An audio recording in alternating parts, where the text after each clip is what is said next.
I think we're lucky that California has traditionally been this center of dynamism and creativity and innovation, but I don't think that that's guaranteed.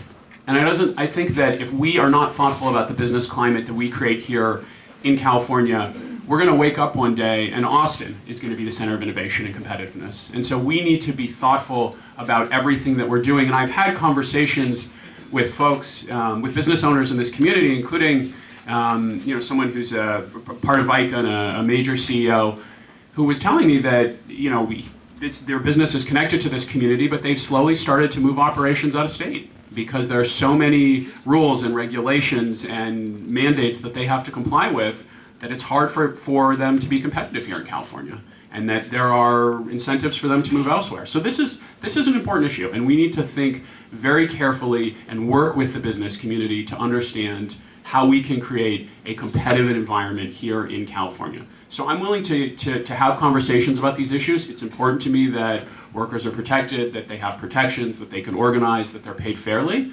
But we also need to understand the perspective of businesses and what we can do. And I don't think these issues have to be zero-sum.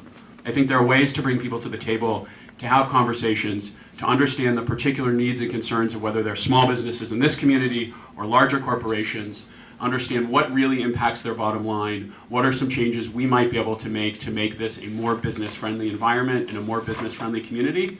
And I think that that's something that's really important that we do, because at the end of the day, ensuring California's economic competitiveness, ensuring that we have thriving businesses in this community, that we can attract new businesses in this community, and that we can have a dynamic, flourishing economy is a really important thing. So I know that there was a lot packed into your question. There's a lot of those issues that are complex and will require longer conversations.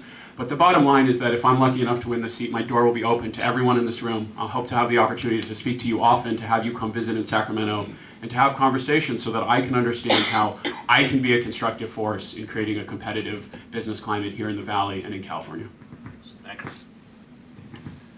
I'm not someone who's going to say something different to VICA and then go to my progressive friends and say something different. I do prioritize workers, and it's important. But workers' comp is a particular issue where it isn't a zero-sum. It can be a win-win, right? And I think universal health care, the way that rolls out and has multiple benefits to alleviate some of the pressures on our small businesses, our nonprofits, in terms of and then attracting workers to work for your organization or your entity because of the benefits that are provided with it or by the state and how it's paid for. Flex time, right, schedules, all these other details in terms of how workers are, labor rights are taken care of. Definitely a lot of nuance and details that we need to get into that we can't right here. But again, focusing on the fact that it's not a zero sum. Workers and businesses can have win-win situations if we look at how to build and grow together. We can't just have successful businesses without workers who can't afford to buy and support and live and thrive in the community. And that's kind of my mentality on some of these issues. But I think the healthcare issue at the state level is such an opportunity to go for a win-win that is going to have ripple effects, is going to lower your cost overall in terms of employees and benefits, right? At the school district level, not necessarily specific, and the municipal level, and public education specifically, almost 30% of budgets are spent on healthcare benefits. So there's different ways that what we do at the state level is going to have ripple effects and benefit small businesses as well, and workers' comp is a particular one I think that we can get at.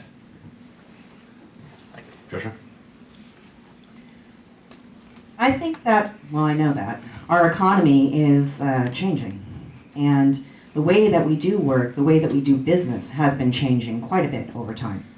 And so I think that some of these things do need to be looked at. Exempt status, flex time, those types of things, when you consider that a lot of people will work from home, or they work part-time, or they have more flexible hours. I think maybe we should take a look at those rules again and reformulate them in such a way that they allow us to continue to grow as an economy.